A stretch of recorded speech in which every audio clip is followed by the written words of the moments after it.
Now, do you remember when Joe Biden promised to unify America? As the Democrat candidate, he portrayed then-President Donald Trump as divisive, and Biden promised to bring the country together. I'm going to go all over this country, every part of the Democratic Party, and reunite it. Men, women, gay, straight, everyone, black, brown. Bringing America together, uniting our people, uniting our nation. Get the nation to come together. Unite the nation. United, we can and will overcome this season of darkness in America. In reality, of course, Biden's been every bit as polarising in his politics as Donald Trump. He's spoken about Trump supporters as a threat to the Republic. He's given succour to violent protesters, and he's demonised his political opponents in a United States that has descended into a hyper-partisan political battleground. Yet now, with the polls starting to turn against the Democrats again in the final few days of the midterm campaigns, the president has sought to claim democracy for himself.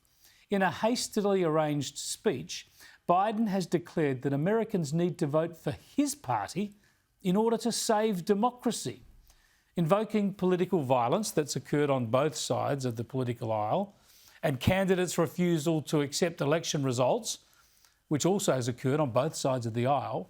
Biden has claimed the high moral ground for his team. This intimidation, this violence against Democrats, Republicans, and nonpartisan officials just doing their jobs are the consequence of lies told for power and profit, lies of conspiracy and malice, lies repeated over and over to generate a cycle of anger, hate, vitriol, and even violence. In this moment, we have to confront those lies with the truth. The very future of our nation depends on it. Yeah, well, this stuff is audacious and extraordinary. We all know what Trump has said about the 2020 election result, his disgraceful refusal to offer the loser's consent that's so crucial in democracies. But we also know about some of the highly questionable American electoral practices, some brought in for the pandemic, some long-standing. And we all know this is a live and important debate in US politics. But for the Democrats to claim sainthood and point the finger at the other side, and for the president to suggest voting against his party is a vote against democracy, well, that's the rhetoric you might expect from a tyrant. As I stand here today, there are candidates running for every level of office in America, for governor, Congress, Attorney General, Secretary of State, who won't commit. They will not commit to accepting the results of elections that they're running in. This is a path to chaos in America. It's unprecedented, it's unlawful, and it's un-American. Now, the point here is you don't have to disagree with that sentiment to be critical of Biden sharing it in this way. All you have to do is look at a montage, such as I've shown you before, of Democrats denouncing and refusing to accept electoral outcomes. You can run the best campaign, you can even become the nominee, and you can have the election stolen from you. How can you win with Russian interference, though? That's a real what I'm thing. scared about in 2020. But rightly. Because I think he's an illegitimate president that didn't really win. So how do you fight against that in 2020? You are absolutely right. He's an illegitimate president in my mind. Would you be my vice presidential candidate?